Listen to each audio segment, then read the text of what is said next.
Hey guys, welcome back to my channel. कैसे हैं आप लोग? आई होप अच्छे होंगे। और जैसा कि आप जान रहे हैं कि अभी तक यूजीसी नेट ने अपने साइट पे ऐसा कुछ भी नहीं डिक्लेयर किया है कि वो एग्ज़ाम नहीं ले रहे हैं, या फिर ये भी नहीं बताया है कि हाँ वो ले रहे हैं। बट हाँ, ऑफिशियली वेबसाइट पे जो पहले वाला डेट था वो अभी भी एग्जिस्ट कर रहा है। तो हम लोगों को अभी वही ध्यान में रख के, जो हमारे 21 अगस्त वाला डेट है उसी को ध्यान में रख के अपनी जो स्टडी है उसको कंटिन्यू करना है। ऐसा नहीं है कि बहुत बच्चे जो हैं वो थोड़ा सा फ्रस्ट्रेट हो रहे होंगे। मैं खुद भी उस सिचुएशन में हूँ। बट देखिए, हमारे हाथ में कुछ भी नहीं है। एनडीए का कुछ भी भरोसा नहीं है, वो नहीं भी ले सकता है और वो ले भी सकता है। बट वो उन्होंने जो डेट डाला हुआ है पहले से, तो हमको उसी को सही मान के अपनी जो तैयारी है वो करती रहनी होगी। तो मैं चाहती हूँ कि आप लोग भी अपनी तैयारी को कंटिन्यू करें बिना ब्रेक के। आप ये मत समझिए कि हमारा एग्ज़ाम नहीं होगा। आपको ये मान के चलना है कि 21 वाले में ही हमारा एग्ज़ाम होगा और अच्छे से आपको उसके अकॉर्डिंग तैयारी करनी है। तो मैंने भी अपना जो रूटीन बनाया था, तो मैं सुबह उठ के और अपना जो है नोट्स वगैरह लेके मैं बैठ जाती हूँ। पहले मैं कोशिश करती हूँ कि मैंने जितना पढ़ा हुआ है उस सब का एक बार अच्छे से रिवीजन करूँ, और फिर तभी उसके बाद ही मैं अपना कुछ नया देखूँ। तो अभी मैं फिर से जो कविता वाला यूनिट है उसका कुछ जो मैंने नहीं पढ़ा हुआ था, इनफैक्ट मतलब एक बार पढ़ा था लेकिन रिवीजन नहीं किया हुआ था, तो वो सबको मैं एक बार फिर से देख रही हूँ। तो यहाँ पे मैं अभी देख रही हूँ जो कविता है, बहुत सारी कविता है, नागार्जुन की कविता है, आगे की कविता है।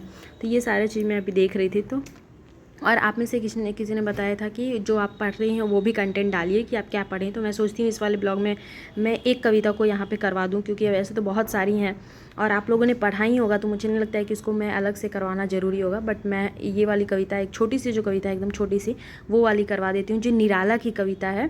बांधो ना नाव इस ठाव बंधु, पूछेगा सारा गाँव बंधु। ये वाला मैं यहाँ पर पढ़ रही थी, तो मैंने सोचा कि आप लोगों को भी करवा देती हूँ।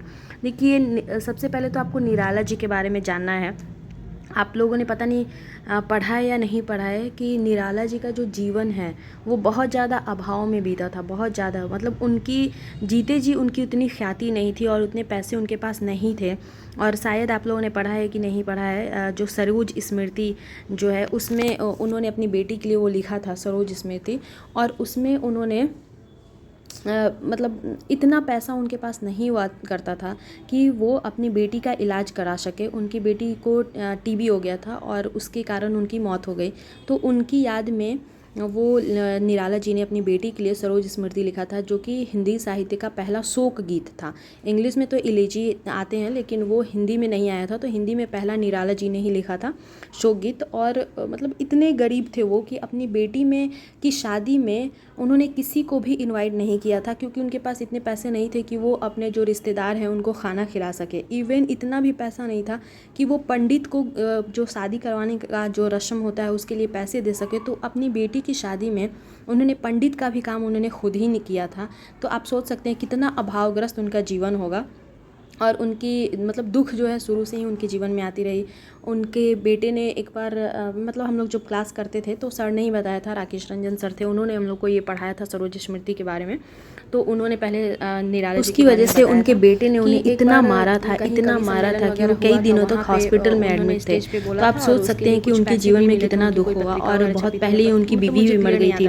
तो अपनी बीवी से वो बहुत ज़्यादा प्यार करते थे, अपनी बेटी को भी बहुत ज़्यादा प्यार करते थे। तो फिर उन्होंने अपनी बीवी के लिए वही के बारे में सोच रहे थे, और सोचते हुए वो एक डलमऊ जगह है वहाँ की घाटी पे वो बैठे थे और उन्हीं को याद करके, मतलब वो उनके साथ जो भी बिताए हुए पल थे उनको वो याद करना चाहते थे। और उसी वक्त उन्होंने ये लिखा था कि बांधो न नाव इस ठाव बंधु, पूछेगा सारा गांव बंधु। तो ये वाली जो कविता है बहुत छोटी सी कविता है, मैं चाहूँगी कि आप लोग भी इसको पढ़ें ज़रूर, क्योंकि यहाँ से आपके प्रश्न बनेंगे। कविता वाला सेक्शन अभी आप देख रहे हैं कि एग्जाम में पूछ रहा है क्वेश्चन। तो बिना देरी के कविता को पढ़ते हैं।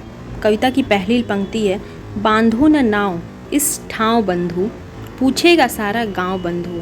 मतलब ये कविता उन्होंने अपनी बीवी को याद कर रहे थे जब, तो उनके बारे में लिखते हैं कि बांधो न नाव इस ठाव बंधु, मतलब कि अपने मन को किसी एक जगह बांध के मत रखिए। अगर आप वहीं पे बस अटके रहेंगे तो फिर आप आगे कैसे बढ़ेंगे, ये इस चीज़ का कहना है। यह घाट वहीं जिस पर हंसकर वह कभी नहाती थी धंसकर। वो अपनी बीवी को याद कर रहे हैं और लिख रहे हैं कि यह वही घाट है जिस पर हंसकर वह कभी नहाती थी धंसकर। मतलब जब वो लोग साथ में टाइम स्पेंड करते थे, बैठते थे, घूमते थे, तो फिर उनको उस समय की स्मृति याद आ रही है। आंखें रह जाती थी फंसकर, कपते थे दोनों पाँव बंधु। वह हंसी बहुत कुछ कहती थी, फिर भी अपने में रहती थी। सबकी सुनती थी, सहती थी, देती थी सबके दांव बंधु। बांधो न नाव इस ठाव बंधु। तो बस यही इतनी छोटी सी कविता है।